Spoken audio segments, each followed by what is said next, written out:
Croirais-tu si je te disais qu'une simple enveloppe, sans expéditeur, a suffi pour détruire tout ce qu'un millionnaire croyait être vrai? Son nom est Daniel Matarazzo, un homme d'affaires respecté, un millionnaire. Mais un jour, en ouvrant la porte de chez lui, il trouva une lettre, et à l'intérieur, un secret de famille si profond qu'il allait changer à jamais le cours de sa vie. Et le plus effrayant, la personne qui avait envoyé la lettre était déjà morte. Tu ne vas pas croire ce que Daniel a découvert. Alors, avant que la vérité n'éclate, abonne-toi à cette chaîne, car ce que tu vas entendre maintenant va te bouleverser jusqu'à la dernière seconde. Daniel possédait tout ce que l'argent pouvait acheter. Un penthouse dans le quartier le plus cher de São Paulo, des voitures de luxe dans le garage, un empire hôtelier hérité de son père à 26 ans. Mais ce que personne ne savait, c'est que derrière les costumes sur mesure et les sourires affichés aux événements d'affaires, se cachait un homme vide. La solitude était sa seule compagne fidèle. Chaque nuit où il se couchait sans pouvoir dormir, même entouré de tout ce qu'il avait toujours désiré. Ce mardi matin-là, Daniel ne s'attendait à rien d'autre qu'à une autre réunion épuisante avec des investisseurs. Il s'apprêtait à partir travailler lorsqu'il remarqua l'enveloppe sur le paillasson. Pas de timbre, pas d'expéditeur, rien qui indique qui l'avait déposée. Elle était blanche, simple, presque banale, à une exception près. Quelqu'un avait dû pénétrer dans un immeuble ultra sécurisé pour la déposer en personne. C'était déjà étrange. Dans sa voiture, il ouvrit l'enveloppe. À l'intérieur, une seule feuille de papier écrite d'une main soignée à l'ancienne. Une phrase unique. « Tu ne connais pas ta véritable histoire. Cherche Anna à Ravello. » Daniel fronça les sourcils. Ravello, une petite ville sur la côte amalfitaine, en Italie. Il en avait entendu parler à cause d'un des hôtels de son réseau, mais n'y avait jamais mis les pieds. Et qui était Anna? Il tenta d'ignorer. Passa la journée noyé dans les réunions, les chiffres et les appels internationaux. Mais la phrase revenait sans cesse. Tu ne connais pas ta véritable histoire. Ça ne ressemblait pas à une simple farce. C'était comme si quelqu'un savait quelque chose qu'il ignorait. Et cette idée le dérangeait profondément. Ce soir-là, il consulta des documents, des albums de famille, des photos anciennes. Tout semblait normal, mais plus il essayait de confirmer ce qu'il croyait savoir, plus il se sentait incertain. La lettre avait semé une graine de doute, et elle grandissait vite. Et pour une raison qu'il ne comprenait pas encore, le nom Anna le troublait d'une façon étrange, presque familière.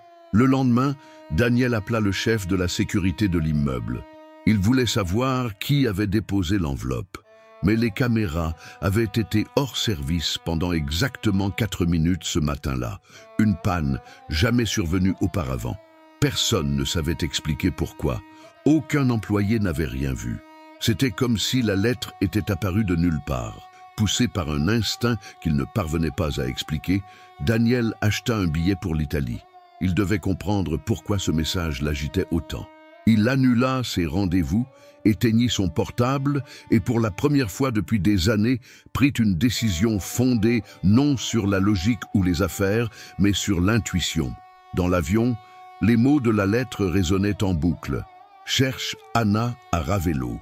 Peut-être était-ce de la folie, peut-être un piège, mais s'il y avait ne serait-ce qu'une infime chance qu'un secret important lui avait été caché, Daniel était prêt à le découvrir. Il ne se doutait pas que ce voyage allait non seulement bouleverser sa vie, mais révéler des vérités enfouies depuis des décennies, des vérités directement liées à l'origine même de sa fortune. En arrivant à Naples, il loua une voiture et parcourut les routes sinueuses de la côte jusqu'à Ravello. La ville était pittoresque, avec ses bâtisses médiévales, ses balcons fleuris et un silence apaisant. Mais derrière cette beauté tranquille se cachait le plus grand mystère que Daniel aurait à affronter. En arrivant au centre du village, il se dirigea vers l'unique église de la région, dans l'espoir d'y trouver un indice.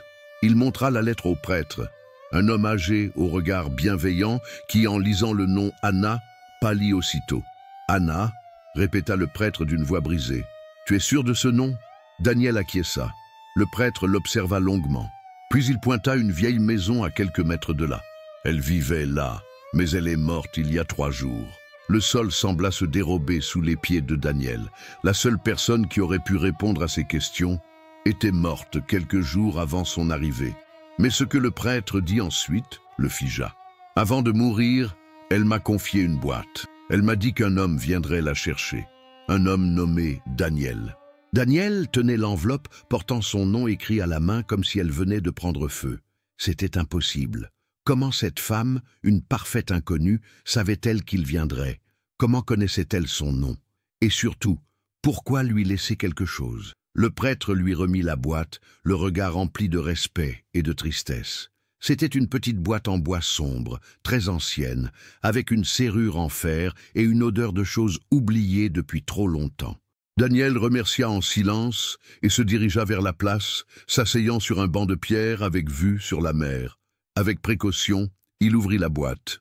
À l'intérieur, un paquet de lettres jaunies par le temps, liées par un ruban rouge. Au sommet, un mot, écrit de la même main que la lettre anonyme qu'il avait reçue chez lui. « Tu es plus proche de la vérité que jamais, mais il te faudra du courage pour entendre ce que ta famille a caché. » Daniel prit une profonde inspiration et commença à lire. La première lettre était datée de 1982. Écrite par une femme nommée Anna, elle parlait avec tendresse d'un bébé nommé Pietro, qui avait été emmené loin juste après sa naissance. La lettre était adressée à quelqu'un du nom d'Elisa et mentionnait le nom Matarazzo avec amertume, presque comme une accusation. Le cœur battant, Daniel lut encore 3 lettres. Toutes évoquaient un scandale étouffé, un enfant arraché de force et une promesse, celle qu'un jour, la vérité serait révélée. Les pièces commençaient à s'assembler lentement comme un puzzle en mouvement. Une partie de l'histoire des Matarazzo avait été effacée, et Anna semblait en être la dernière gardienne. De retour à la pension où il logeait, Daniel passa la nuit sans fermer l'œil. Il fouilla les archives, contacta des avocats de la société sous de faux noms, consulta des documents publics. C'est ainsi qu'il découvrit que sa grand-mère paternelle avait vécu en Italie dans les années 80 et qu'elle avait été brièvement internée dans une clinique psychiatrique, à Ravello. Un détail jamais mentionné dans les biographies officielles de la famille. Les jours suivants, Daniel visita l'ancienne clinique, aujourd'hui fermée, et retrouva une infirmière retraitée qui vivait encore dans la ville. Il lui montra une vieille photo trouvée dans la boîte, une femme jeune aux traits semblables aux siens. La dame regarda la photo longuement, puis murmura « C'était Elisa, la petite fille du fondateur des Matarazzo. Elle est venue ici et elle était enceinte. » Daniel sentit son estomac se nouer. Enceinte, jamais sa famille n'avait évoqué une Elisa. C'était comme si elle avait été rayée de l'arbre généalogique. L'infirmière continua. « Je me souviens qu'elle chantait à son bébé encore dans son ventre. Elle disait qu'il s'appellerait Pietro, comme son grand-père. Mais une nuit, elle a disparu. On a dit qu'elle avait été renvoyée au Brésil, mais c'était étrange. Un silence lourd est tombé sur toute cette histoire, et plus personne n'en a jamais parlé. » Daniel repartit bouleversé. Il tenait entre ses mains l'histoire d'une femme effacée de sa propre lignée, et tout indiquait qu'un enfant était en cause. Un enfant peut-être donné, caché, voire vendu, et qui pourrait être son frère. Cette hypothèse le paralysa. Lui, qui avait grandi fils unique, entouré de luxe et de responsabilités, pouvait avoir un frère perdu quelque part dans le monde. Quelqu'un que la famille aurait rejeté pour des raisons obscures. Quelqu'un qui ignorait tout de ses origines. De retour à la pension, Daniel ouvrit la dernière lettre du paquet. Elle était différente. Écrite à la hâte, avec une écriture tremblante, comme si Anna était affaiblie. Elle disait « Si tu lis ceci, c'est que le moment est venu. La vérité a été cachée pour protéger une fortune, mais elle a détruit des vies. Le fils d'Elisa est né, et il est vivant. Tu dois le retrouver, Daniel. Il fait partie de toi, et il ne sait pas qui il est. » Daniel ferma les yeux. Il sentit le poids de décennies peser sur ses épaules. Le mystère ne portait pas seulement sur le passé, mais sur le présent. Quelqu'un, quelque part, vivait une vie qui ne lui appartenait pas, et lui seul possédait les indices pour le retrouver. Mais par où commencer? Daniel rentra au Brésil l'esprit en ébullition. Le voyage en Italie n'avait pas été qu'une quête de réponse. Il avait heurté une réalité qu'il n'aurait jamais imaginée. Il savait désormais qu'Elisa avait existé, qu'elle était un membre direct de la famille Matarazzo. Et plus encore, il savait qu'un fils avait été caché, un frère, perdu quelque part. Mais rien ne l'aurait préparé à ce qui allait se passer à son retour. À peine son avion atterrit à Sao Paulo que son avocat personnel l'appela, avec insistance. C'était urgent. Le testament du grand-père, fondateur de l'empire Matarazzo, avait été rouvert suite à une contestation mystérieuse. Un nouveau document signé et enregistré avait été retrouvé. Et dans ce document, le nom de Daniel n'était plus le seul mentionné comme héritier. La bombe allait exploser. Réunis dans le cabinet d'avocats de la famille, Daniel, ses oncles et cousins écoutèrent, stupéfaits, la lecture du Nouveau Testament. Dans ce texte, le patriarche reconnaissait l'existence d'une fille nommée Elisa, issue d'une relation jamais rendue publique. Et plus encore, il révélait qu'Elisa avait donné naissance à un garçon nommé Pietro, qui, de plein droit, devait hériter d'une partie de la fortune familiale. Un silence glacial s'abattit sur la salle. Daniel fixait les mots comme s'il vivait un cauchemar. Toute la famille semblait surprise ou faisait semblant. Pour la première fois, il sentit les regards accusateurs autour de lui, comme s'il était le traître pour avoir ramené à la surface une vérité enfouie. L'avocat poursuivit. Dans le testament, le grand-père expliquait que, lorsqu'il avait appris la grossesse d'Elisa, il s'était opposé à la naissance de l'enfant. Il craignait le scandale, l'impact sur la réputation des Matarazzo. Elisa avait été internée sur ordre de son père, et le bébé, dès sa naissance, avait été confié à une famille en Europe, loin des regards des médias et des affaires. Mais le vieil homme s'était repenti, et à la fin de sa vie, pris de remords, il avait réécrit le testament pour reconnaître ce petit-fils oublié. Daniel sentait ses jambes trembler. Soudain, tout faisait sens. Les lettres, le voyage, Anna, Ravello. Mais maintenant, le défi était tout autre. Retrouver Pietro. Ce n'était plus une simple quête personnelle. C'était devenu une affaire légale. Et s'il ne le retrouvait pas rapidement, quelqu'un d'autre pourrait le faire. Peut-être avec des intentions bien moins nobles. Dans les jours qui suivirent, Daniel engagea des détectives privés, fouilla les registres d'adoption européens et embaucha des traducteurs pour décrypter chaque détail des lettres laissées par Anna. Chaque nouveau document révélait une pièce supplémentaire du puzzle. Dans l'une des lettres, Anna mentionnait que le bébé avait été confié à un couple nommé Enrico et Giuliana, résidant dans une petite ville appelée Tivoli, près de Rome. À partir de là, Daniel lança des recherches approfondies, croisant données et archives. Finalement, ils retrouvèrent un homme nommé Pietro Giuliani, âgé de 35 ans, professeur de musique, qui n'avait jamais soupçonné l'histoire de ses origines. Daniel regarda l'affiche de cet homme, les larmes aux yeux. Il avait le même regard que sa grand-mère sur les photos anciennes, le même sourcil épais, la même expression paisible, comme s'il portait une sérénité que lui-même n'avait jamais connue. C'était lui. Mais comment approcher Pietro ? Comment lui dire que toute sa vie reposait sur un mensonge? Comment lui révéler qu'à chaque décision qu'il avait prise, il y avait une famille entière qui avait préféré l'exiler plutôt que de l'accepter? Daniel savait que cette rencontre allait tout changer. Pas seulement pour Pietro, mais pour lui aussi.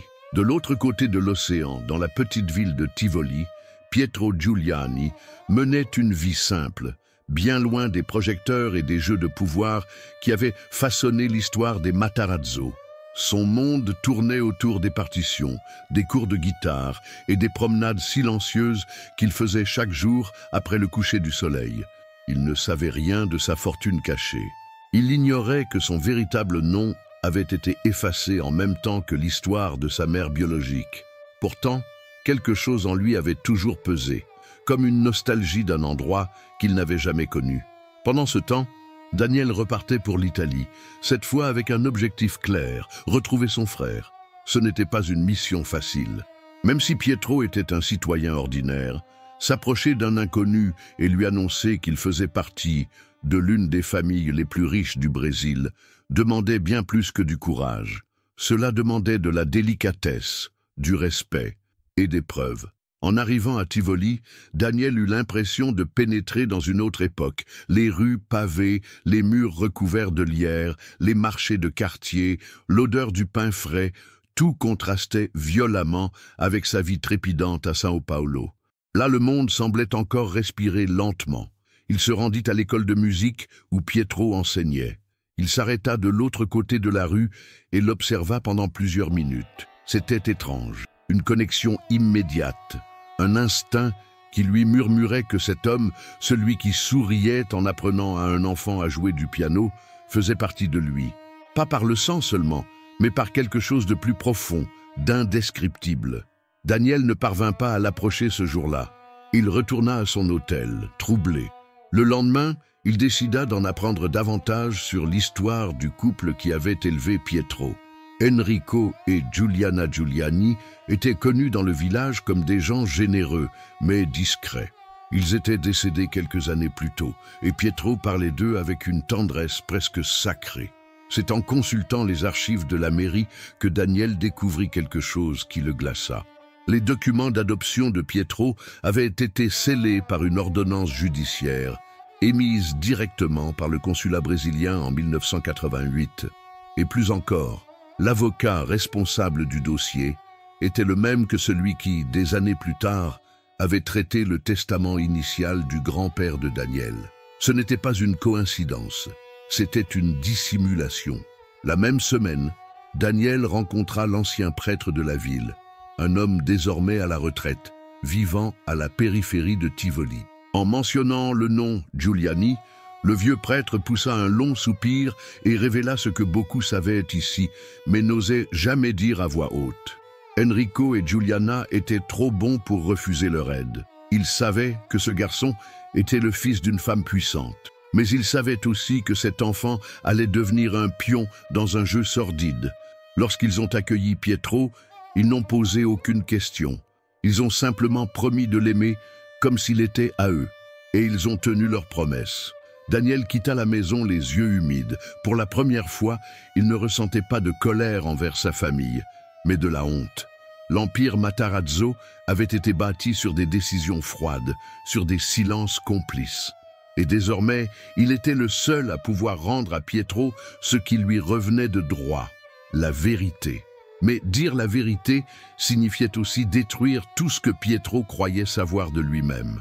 De retour à l'école de musique, Daniel observa de nouveau Pietro à distance, et lorsque ce dernier sortit seul en fin d'après-midi, traversant la place, Daniel prit son courage à deux mains et s'approcha. « Pietro » appela-t-il, la voix légèrement tremblante. Le professeur se retourna, l'air cordial mais intrigué. « Oui » Daniel lui tendit la main, hésitant. « Je m'appelle Daniel Matarazzo.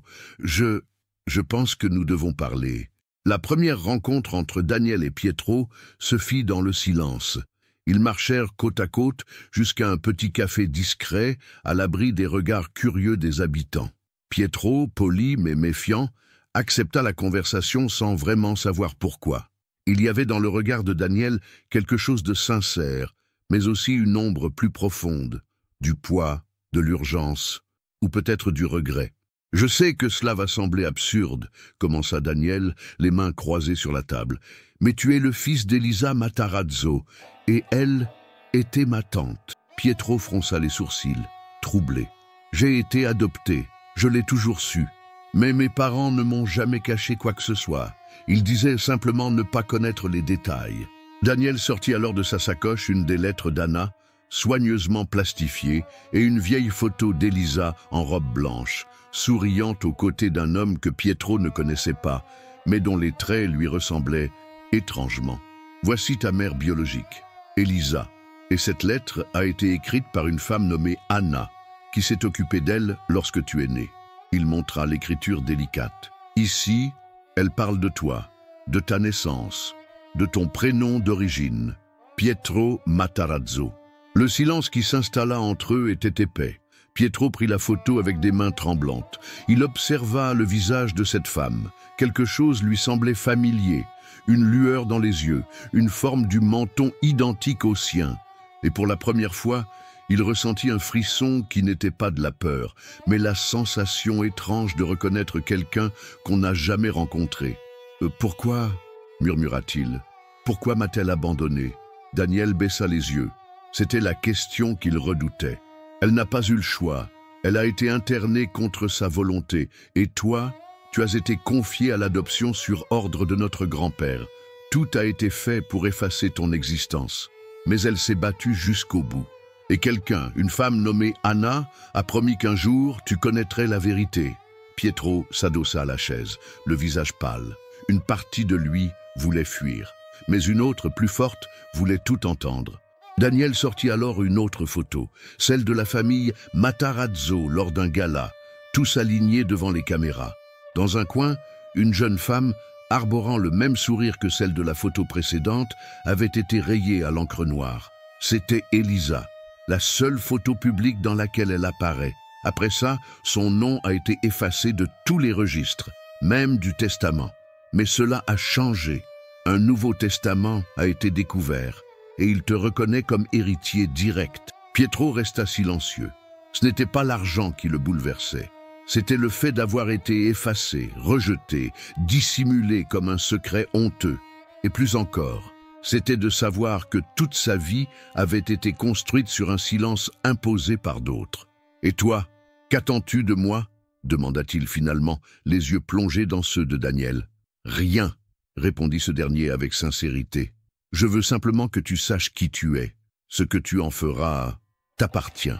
Mais je devais venir, te regarder dans les yeux et te dire « Tu n'as jamais été oublié ». Un instant, Pietro sentit ses yeux s'embuer. Et pour la première fois depuis des années, il laissa les larmes couler sans honte. Daniel resta silencieux, respectant le deuil silencieux d'une vie volée par l'omission. Avant de se quitter ce jour-là, Pietro fit une seule demande. « Raconte-moi tout sur elle, sur Elisa. Je veux la connaître, ne serait-ce qu'à travers les mots de ceux qui l'ont aimée. » Et Daniel savait exactement par où commencer.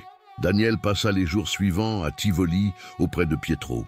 Peu à peu, la tension des premiers instants céda la place à une étrange familiarité. Ils étaient différents en tout.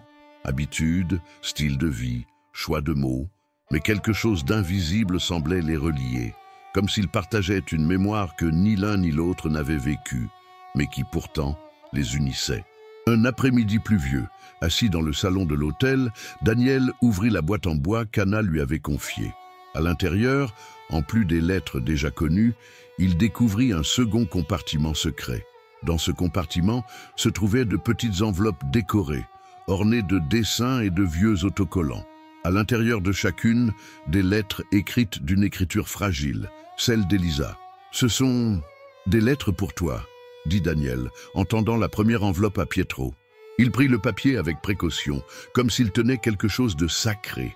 La lettre commençait par « Mon petit Pietro » et l'écriture était douce, maternelle, remplie de métaphores enfantines. Elisa y parlait de la façon dont elle l'imaginait grandir, des jouets qu'elle rêvait de lui offrir, des chansons qu'elle espérait un jour lui chanter. « Je ne sais pas si je te verrai un jour, mais je t'aime tellement que ça fait mal. Même sans t'avoir tenu dans mes bras, tu es mon monde. J'espère que tu grandiras entouré d'amour, même si ce n'est pas le mien. Tu as le droit d'être heureux, et si un jour tu trouves cette lettre, sache que je ne t'ai jamais abandonné. On m'a forcé à te quitter, mais mon cœur a toujours été avec toi. » Pietro ne put continuer. Il serra la feuille contre sa poitrine et pleura en silence.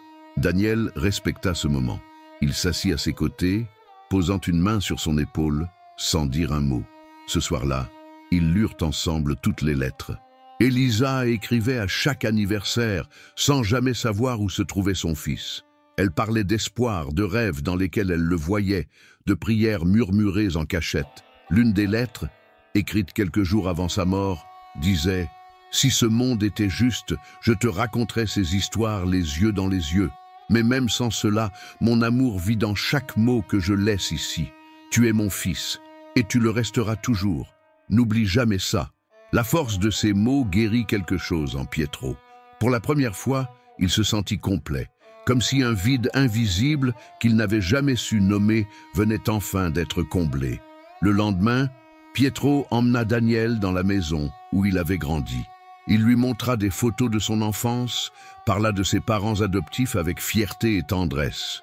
Il raconta comment Enrico lui avait appris la guitare et comment Giuliana préparait un café dont l'arôme envahissait toute la rue. Ils avaient été, pour lui, tout ce qu'un enfant pouvait espérer. « Ils ne m'ont jamais rien caché, dit-il.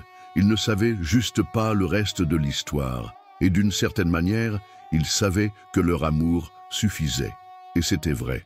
Daniel l'écoutait en silence. Chaque mot augmentait son respect pour cet homme. Il ne voulait ni fortune, ni vengeance, ni pouvoir. Pietro ne cherchait que la vérité. Et maintenant qu'il la détenait, il était capable de vivre avec elle sans amertume. Avant de repartir, Daniel remit à Pietro une copie légalisée du Nouveau Testament et une invitation. Une partie de ton histoire se trouve encore au Brésil. Si tu le souhaites, elle peut aussi être à toi. Pietro tint l'enveloppe dans ses mains, pensif. Je ne sais pas encore ce que j'en ferai, mais je veux voir l'endroit d'où je viens, pour elle, pour Elisa. Et ainsi, deux frères, élevés dans des mondes opposés, embarquèrent ensemble pour réécrire une histoire que le temps avait tenté d'effacer. Le retour de Daniel au Brésil se fit discrètement, comme à son habitude. Mais cette fois, il n'était pas seul. Pietro descendit de l'avion à ses côtés, les yeux grands ouverts, mêlant attente et appréhension dans le cœur. C'était la première fois qu'il posait le pied sur la terre qui avait nié son existence. Et tout semblait chargé de sens. L'air lourd, les regards échangés, le fait d'être là, à côté de quelqu'un d'aussi connu. Daniel décida que Pietro ne devait pas rencontrer la famille immédiatement. Il devait d'abord comprendre qui, exactement, avait orchestré l'effacement d'Elisa et dissimulé la naissance de Pietro. Et pour cela, il devait affronter le seul homme encore vivant de la génération précédente, son oncle Roberto Matarazzo, frère cadet d'Elisa et bras droit du grand-père à l'époque de l'apogée de l'Empire. Roberto était un homme élégant mais glacial. Il vivait reclus dans une luxueuse propriété à la campagne, loin des médias, mais toujours influent dans les affaires de la famille. Lorsque Daniel demanda à le voir, il accepta sans hésiter. Mais en le voyant arriver accompagné d'un inconnu, il fronça les sourcils. « Qui est-ce » demanda-t-il, sec. Daniel ne s'y pas. « Voici Pietro, mon frère, le fils d'Elisa. » Pendant une seconde, Roberto resta figé. Puis il laissa échapper un rire sec, comme face à une mauvaise blague. « C'est ridicule. L'histoire d'Elisa a été enterrée pour de bonnes raisons. Cet enfant n'avait pas sa place ici. Il était le fruit d'une erreur, d'une faiblesse. Vous devriez nous remercier d'avoir tout réglé il y a des décennies. » Daniel sentit le sang lui monter à la tête. « Réglé? Tu appelles ça régler de voler un enfant à sa mère, d'interner sa propre sœur, d'effacer son nom de l'histoire familiale ?» Roberto se leva, s'approcha des deux hommes. Ses yeux froids se posèrent sur Pietro, comme s'il n'était qu'un intrus. Cet héritage, cette entreprise, ce nom, n'ont pas été bâtis pour accueillir des sentiments. Elisa est tombée amoureuse d'un homme qui ne convenait pas aux yeux de notre père, et elle a payé le prix. Nous n'avons fait que ce qui devait être fait. Pietro ne dit rien, mais son regard en disait long. Il ne ressentait pas de colère, il ressentait de la pitié. « Tu dors bien la nuit ?» demanda-t-il calmement. Roberto ne répondit pas, mais le léger tremblement dans sa main gauche n'échappa pas à Daniel. De retour à São Paulo, Daniel réunit ses avocats et les membres du conseil de l'entreprise. Il avait les preuves, les lettres, le testament, les documents. Et il avait pris une décision. Il voulait que le nom de Roberto soit retiré de toute position d'influence dans l'empire Matarazzo. La procédure fut longue, délicate, ponctuée d'accusations et de menaces voilées. Mais au final, la vérité triompha. Roberto fut officiellement écarté, pour raison de santé. Mais au sein de la famille, tous savaient, l'homme qui, autrefois, avait décidé du sort d'un enfant innocent, n'était plus qu'un fantôme dans les couloirs du pouvoir. Quant à Pietro, il refusa tout poste ou fonction au sein de l'entreprise. Mais il accepta ce qui lui revenait de droit, non pas pour sa valeur financière, mais pour ce que cela symbolisait. C'était la réparation d'une histoire qui, pendant des années, avait été enterrée de force. « Je ne veux ni le nom ni les projecteurs, » dit-il à Daniel, « mais je veux que le monde sache qu'Elisa a existé, qu'elle a aimé, qu'elle s'est battue et qu'elle a été injustement effacée. » Daniel lui promit que cela arriverait. et il savait déjà exactement comment le faire.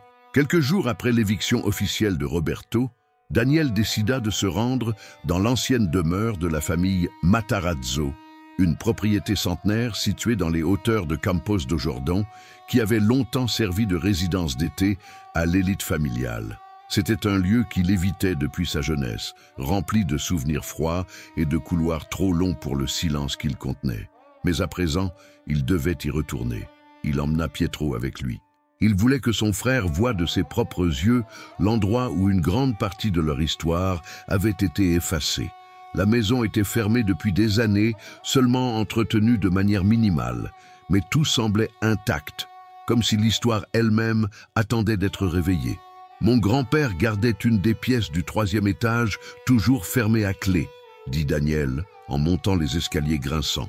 On disait que c'était le grenier, mais personne n'avait le droit d'y entrer. Même les domestiques. Ils arrivèrent devant la porte. Elle était épaisse, en bois sombre, avec une serrure ancienne. Daniel sortit un trousseau de vieilles clés récupérées dans le coffre de l'entreprise et les essaya une à une. À la 5e tentative, la poignée tourna avec un déclic sec. Une odeur de poussière et de papier ancien envahit le couloir. À l'intérieur, le grenier était rempli de malles, de caisses et de meubles recouverts de draps. Des portraits anciens ornaient les murs, des piles de documents s'entassaient avec des livres, des disques et même des jouets d'enfants datant de plusieurs décennies. C'était comme un musée secret de la famille. Mais ce qui attira leur attention fut une armoire basse, verrouillée par un cadenas dans le coin le plus sombre de la pièce. Daniel l'ouvrit à l'aide d'un petit levier en fer trouvé sur place. Le cadenas tomba dans un bruit métallique et en ouvrant les portes, ils découvrirent une série de dossiers et de boîtes soigneusement organisées. L'une d'elles, marquée du nom Elisa, semblait avoir été intentionnellement dissimulée. À l'intérieur se trouvaient des journaux intimes, des lettres, des examens médicaux et des photographies. « Mon Dieu !» murmura Pietro en prenant l'une d'elles. C'était Elisa, encore jeune, enceinte, affichant un sourire timide. À ses côtés, une femme qu'ils reconnurent immédiatement, Anna, celle qui avait envoyé la boîte à Daniel. Elles étaient dans un jardin, probablement en Italie, entourées de fleurs sous une lumière printanière douce. Mais ce qui frappait le plus dans l'image, c'était l'expression d'Elisa, un regard profond, serein, mais empreint de mélancolie. Les documents révélaient tout le processus d'internement forcé, l'ordre signé par le grand-père et appuyé par Roberto, invoquant des troubles émotionnels dangereux. Pourtant, les notes médicales racontaient autre chose. Elisa était une femme saine, lucide, mais désespérément seule. « C'est monstrueux !» dit Daniel, la gorge serrée. Au fond de la boîte, ils trouvèrent également une cassette audio adressée à la famille, mais qui n'avait apparemment jamais été écoutée. Ils parvinrent à la numériser le soir même. C'était la voix d'Elisa, douce, posée, mais déterminée. « Si un jour quelqu'un entend ceci, je veux qu'il sache, je n'ai jamais été folle. J'ai seulement aimé quelqu'un que ma famille refusait d'accepter. Ils m'ont arraché mon fils, ils ont effacé mon nom, mais j'ai conservé ma raison dans mes mots. Et je sais qu'un jour, la vérité éclatera. Et si Pietro m'écoute, je veux qu'il sache, je t'aime, et je ne t'ai jamais abandonné. » Pietro ne put retenir ses larmes. La voix de sa mère biologique était comme une mélodie oubliée de l'enfance. Cette cassette était la seule fois où il l'entendait de son vivant, et paradoxalement, aussi la première où elle s'adressait directement à lui. Daniel jura que tout serait révélé, et plus encore, que le nom d'Elisa serait restauré dans l'histoire familiale. « Tu n'es pas un secret, tu es la part la plus humaine de cette lignée, » dit-il à Pietro, les yeux embués.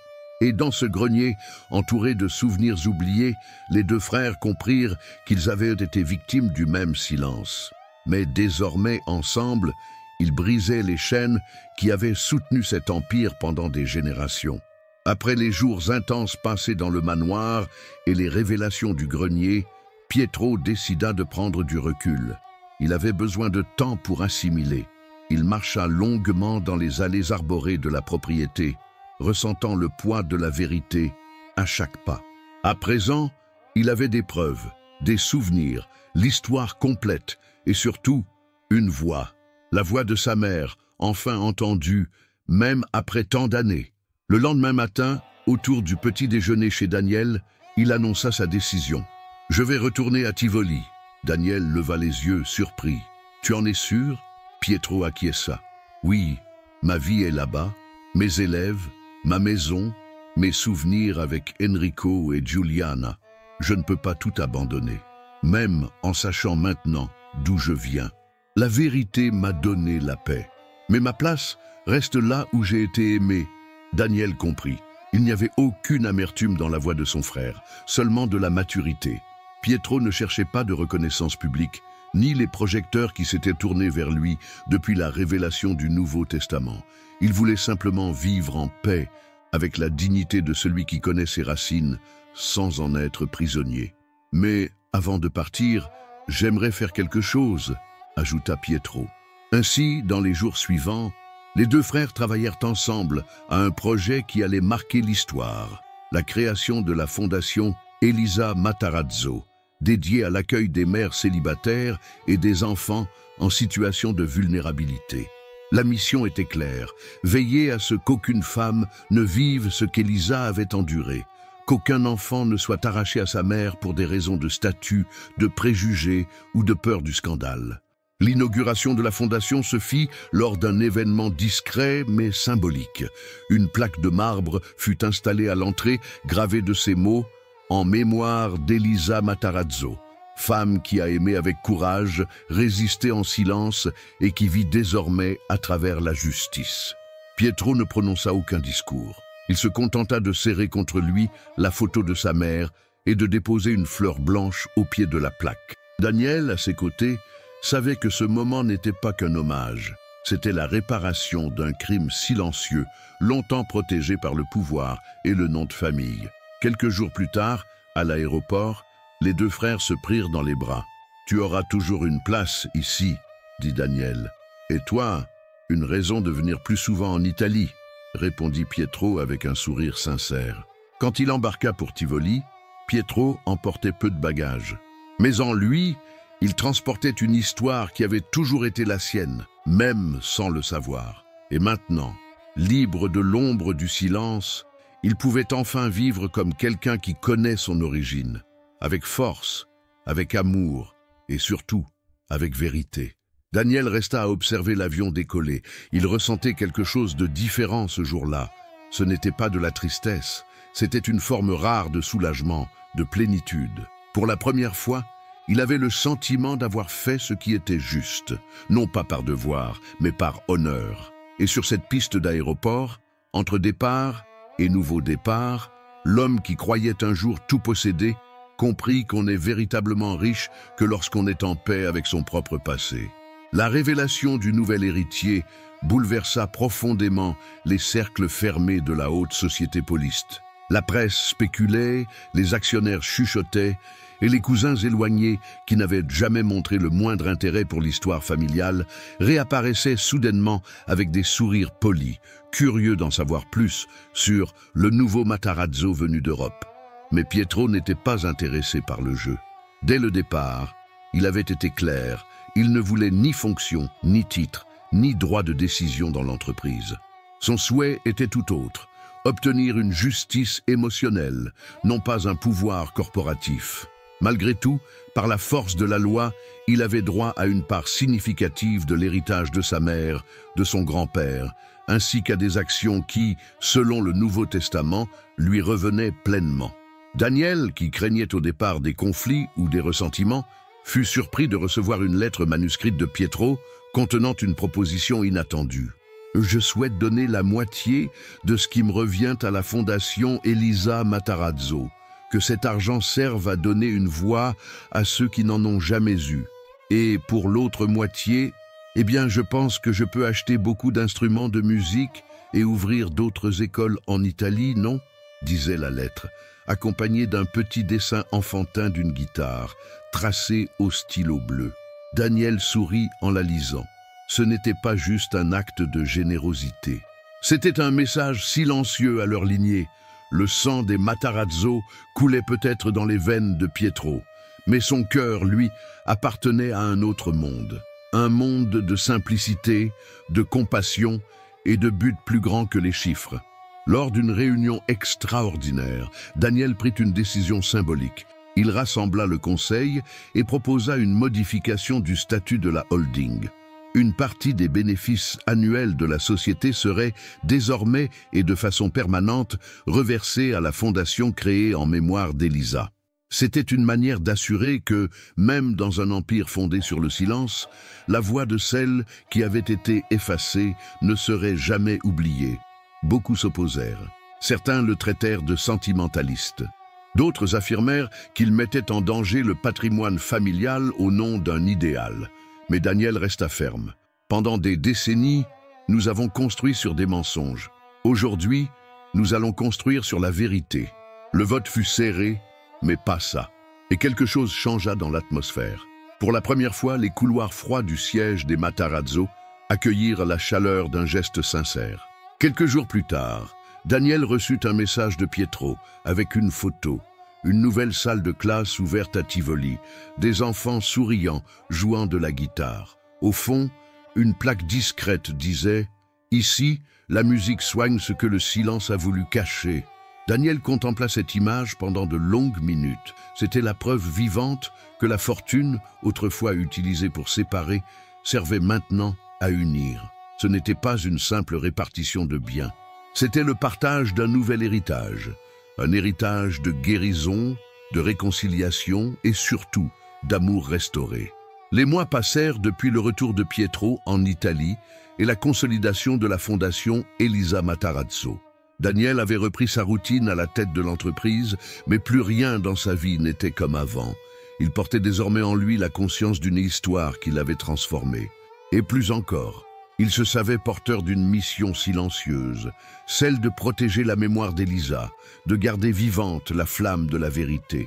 Un dimanche matin, alors qu'il consultait d'anciens documents familiaux, Daniel trouva une lettre encore scellée, enfouie parmi les papiers de son grand-père.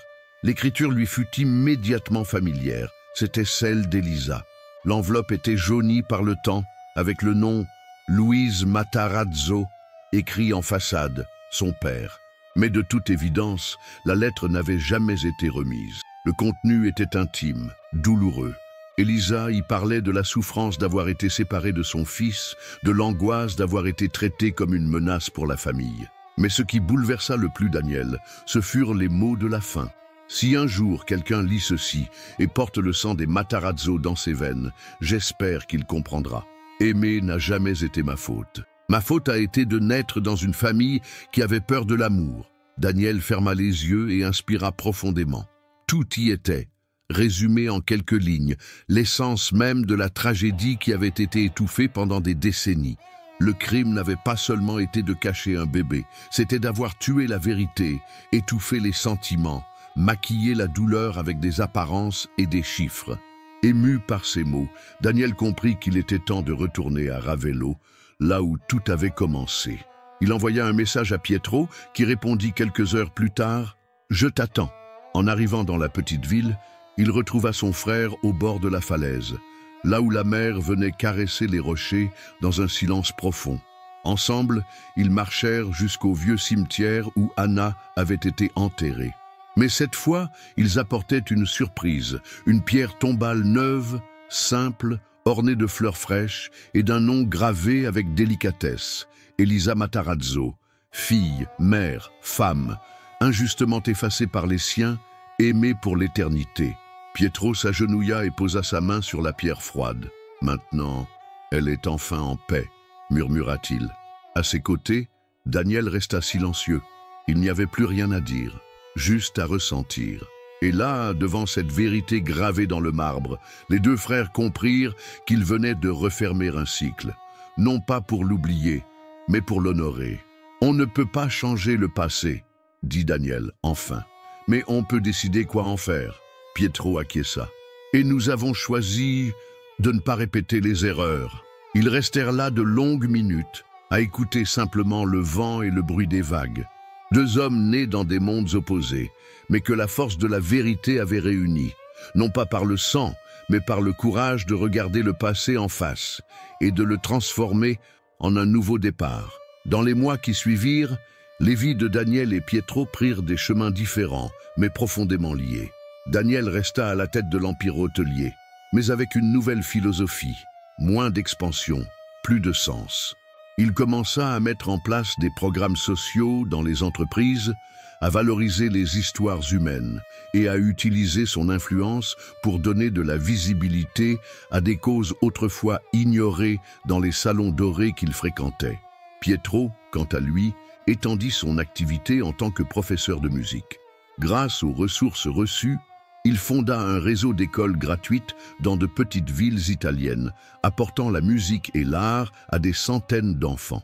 Mais son plus grand trésor restait la petite salle de classe à Tivoli, là où il enseignait lui-même, avec la même guitare offerte par Enrico lorsqu'il était enfant. Ce que personne ne savait, et qui ne ferait jamais la une des magazines économiques, c'est ce que Daniel fit un matin brumeux d'octobre. Il convoqua les membres les plus anciens du conseil d'administration et annonça une décision qui plongea la salle dans un silence stupéfait. Je quitte la direction. Pas à cause d'un scandale ni d'une crise, mais parce que j'ai compris que ma mission ici est terminée. Les réactions furent immédiates. Choc, protestation, spéculation. Mais Daniel était déterminé. Il nomma un successeur de confiance, assura la continuité de la fondation, puis se retira discrètement de la vie publique. Quelques jours plus tard, il apparut sans prévenir à Tivoli, un sac à dos sur l'épaule et un sourire léger, presque adolescent. Pietro le retrouva assis dans le jardin de l'école, en train d'accorder une guitare, comme si c'était l'endroit le plus important du monde. « Je pensais que tu ne lâcherais jamais tout ça, » dit Pietro, surpris. « Je pensais que j'en avais besoin, » répondit Daniel. « Mais j'ai compris que je devais seulement être vrai avec moi-même. » À partir de ce jour, les deux frères commencèrent à se voir régulièrement. Ils n'étaient pas seulement frères par le destin, mais amis par choix. Et ensemble, ils décidèrent de rendre un dernier hommage. Ils publièrent un livre intitulé « Le nom qu'on a voulu effacer », racontant la véritable histoire d'Elisa. Non pas pour salir le nom des Matarazzo, mais pour restaurer ce que le silence avait tenté de détruire. Le livre devint un symbole, inspirant des débats, des réformes de loi, des programmes de protection des femmes et des campagnes sur l'adoption et les droits humains. Des milliers de personnes à travers le monde découvrirent l'histoire d'Elisa. Et beaucoup, en lisant ces lettres, pleurèrent de ne jamais avoir eu la chance d'entendre leur propre mère dire « Je t'aime ». Je me suis battu pour toi. Le choix de Daniel, de chercher la vérité, de partager sa fortune, de renoncer au pouvoir et d'honorer une mémoire oubliée, ne changea pas seulement sa vie et celle de Pietro. Il changea aussi le destin de tous ceux qui entendirent cette histoire. Car au fond, ce n'est pas l'argent qui a réuni deux frères séparés par le temps.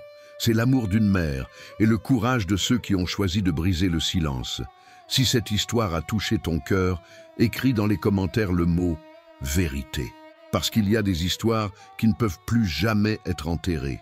Et si tu crois que la vérité peut guérir, laisse un like, partage cette vidéo avec quelqu'un de spécial et abonne-toi à la chaîne.